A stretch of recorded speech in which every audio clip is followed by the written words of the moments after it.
Hello and welcome to the Sephirah Center of Shamanism. My name is Luke, experienced practitioner and mentor of the Shamanic and Occult Sciences.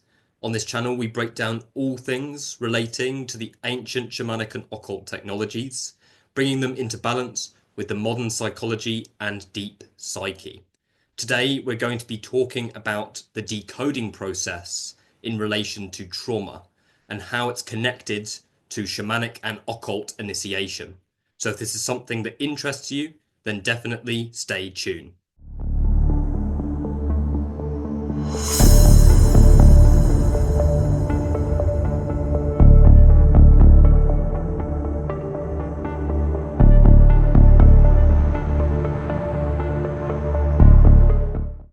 The decoding process is an important process to understand for anybody who is wanting to get into shamanic and occult initiation, particularly occult initiation, as it tends to focus more on the exploration of the hidden aspects of the self and the psyche.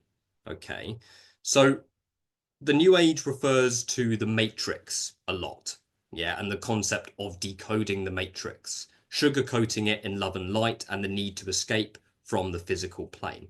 Okay, I will start by saying no initiatory process will take you beyond the physical plane other than death, physical death. Yeah, so, be aware of the intentions for wanting to get into certain initiatory processes and be honest with yourself about the parts that may want to do it to try and escape the physical reality. Yeah, what these practices actually do, the works of shamanism and the occult, is that they weaken the veil between the conscious and unconscious mind, move you into closer resonance with the spirit world in general, and basically make you more sensitive. Yeah, so that means that you're going to feel more of every polarity. Yeah, so you're going to feel more euphoria, you're going to feel more bliss, you're going to feel more love, as you are moving yourself into a resonant place of being able to receive more of it, but you're also going to feel the more heavier feelings and emotions more as well. Yeah. So initiation is not the process of escaping the matrix. Yeah. I've actually had people come to me and say, you've been through this training, so that must mean that you're in the fifth dimension. No. Yeah. It's like that there is operating from a place of separation in that respect. Yeah, it's not about getting to the fifth dimension, escaping the physical plane of existence, and then living life going hom all day long on top of a cloud in that respect. Yeah, there's so much more to it than that. It is about learning to utilize the physical experience, the physical reality as a playground for the soul, a playground for evolution, and actually start utilizing the world around you as a technology for evolution as opposed to a prison. If we are trying to escape from it, then we are seeing the world around us as a prison instead of the powerful evolutionary technology for the soul that it actually is. Okay, so it's important to realize that initiation does not mean escaping.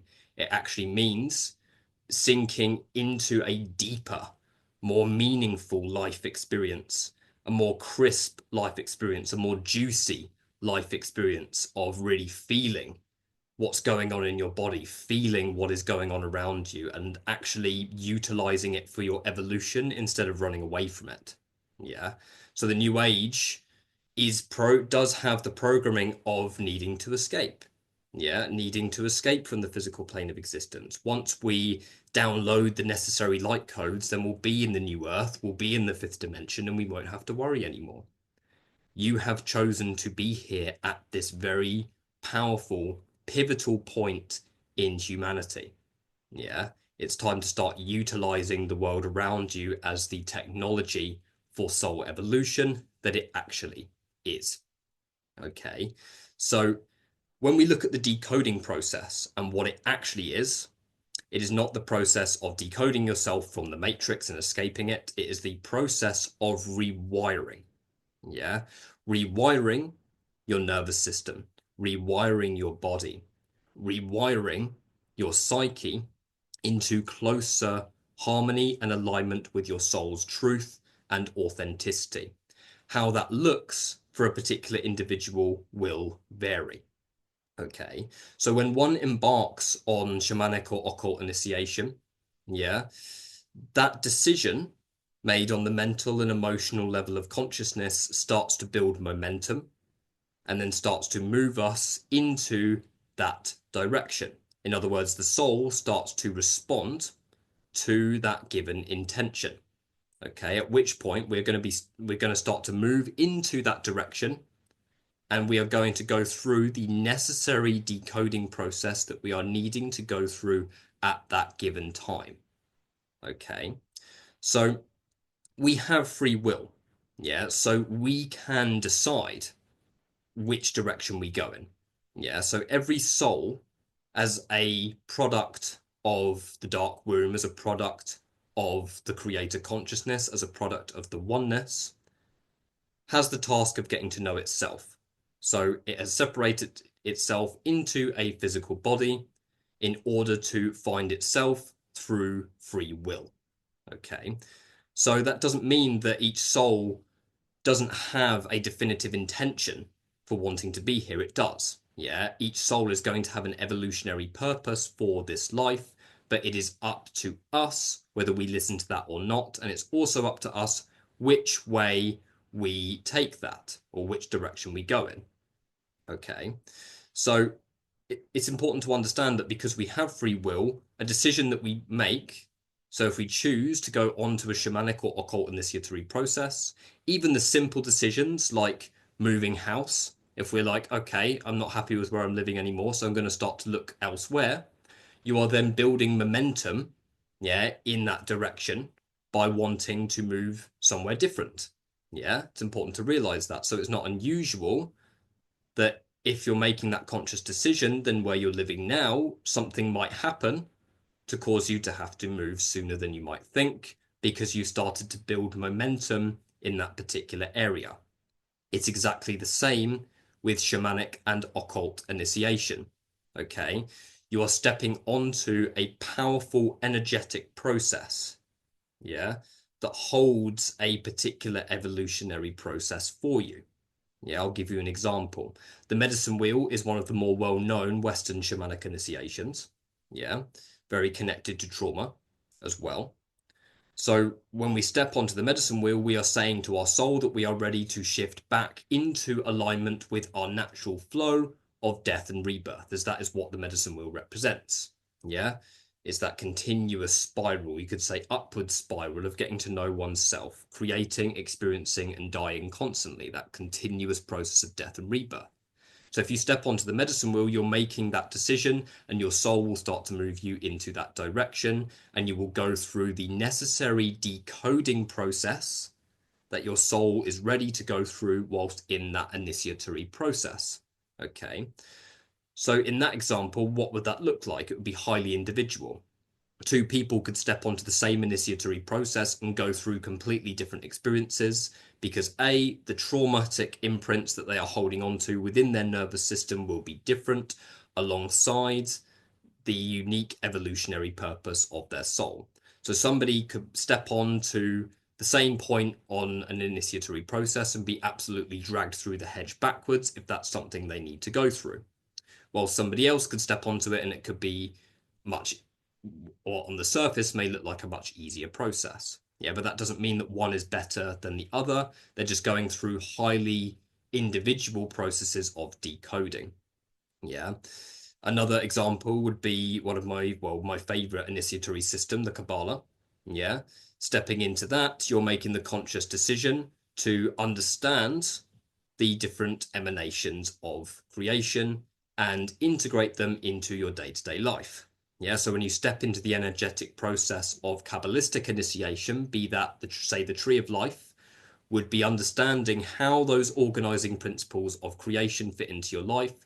So the soul is going to start to move you into the direction of decoding, shedding what doesn't serve that evolutionary path to clear space for optimal receptivity for the energies that you will be working with. The same goes for the backside of the tree of life, the tree of death, the Qliphoth. Yeah, you step into that, you're making the conscious decision to go through a massive spiritual death, not just one, but many spiritual deaths in order to shift back into closer alignment with your true self. Okay. and align to your true will. Yeah, so it's going to depend on the initiatory process that you step onto. The same would happen if you, say, went to train with the Quero in the Andes of Peru. Yeah, or you went to the Amazon to train in the ayahuasca with the Shipibo. Yeah, it's highly individual. Yeah, you would start to, as you make that conscious decision, you would start to feel the energy of that initiatory process beforehand. Yeah, the same goes even with something that isn't really directly connected to shamanism or the occult, something as simple as Reiki. Yeah, that was how I started. I used to teach Reiki classes.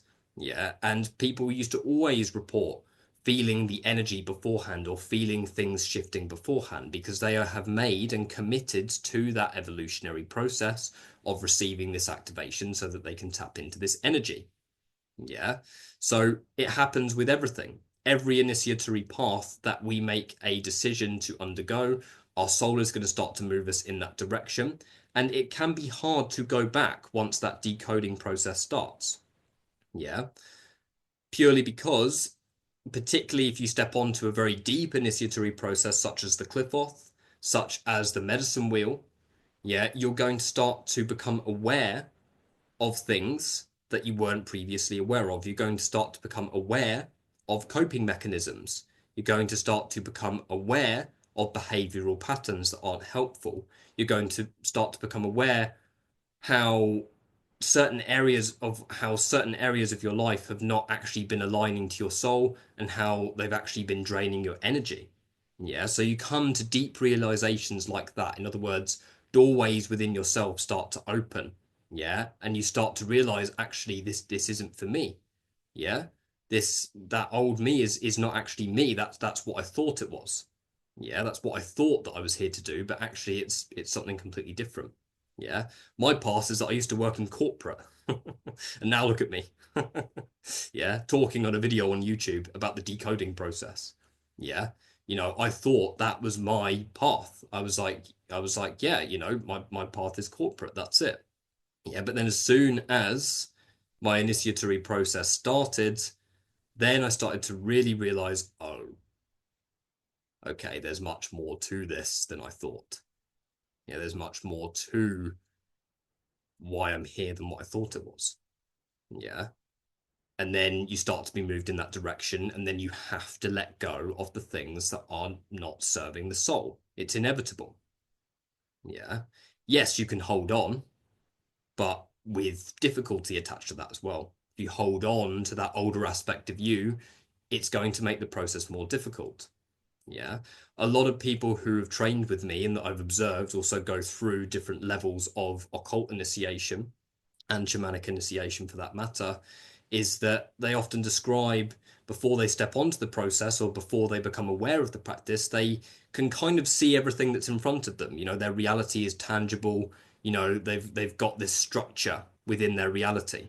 Yeah, and then they step on to this evolutionary path, and then all of a sudden, oh, that starts to decode, that starts to rewire, it starts to shift, and all of a sudden things become less clear.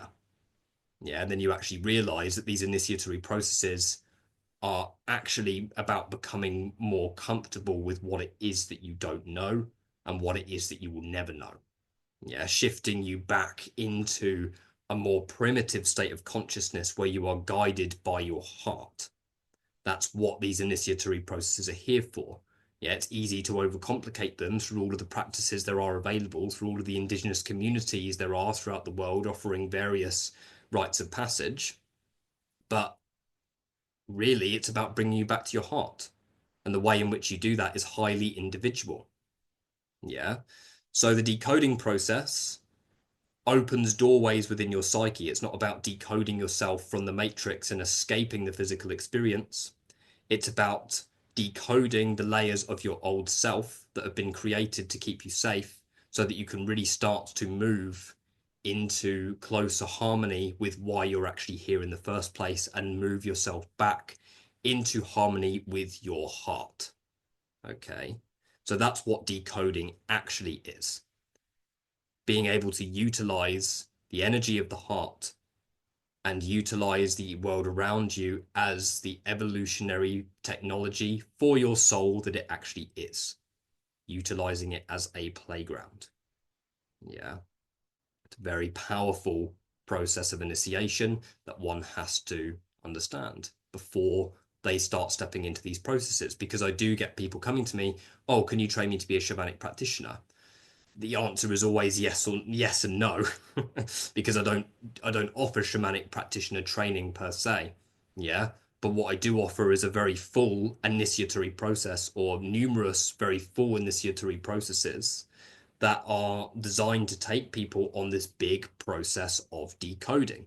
Yeah. And if someone does not know what they're getting themselves in for, yeah, then that's when it can be potentially dangerous. Yeah, because our coping mechanisms get revealed, yeah, and we start to reveal deep parts of ourselves that we didn't know existed. It's important to also be trauma informed. It's important to be open to working with the shadow and the inner child, because it's not just about doing rituals. It's not just about working within sacred space. It's not just about learning how to work with spirits. It's about learning how to work with yourself. It's about learning how to embark on your soul's evolutionary path, which is always going to be highly individual. Okay. So it's a massive process, decoding. Yeah. I think that's all that I wanted to cover in this video. Okay. For those who want to know more about the decoding process and more about the various different processes of shamanic and occult initiation, then feel free to get in touch with me. I've left 2 links in the description. One link to my website, which has all of my different healing and mentoring services, alongside my membership program, which is designed to give you a wide range of different tools and techniques, alongside trauma-informed webinars to ensure that you're able to start working with the spirit world safely and effectively. Okay, but thank you guys. If this video was of value to you, then be sure to like and subscribe, and I will see you in the next video.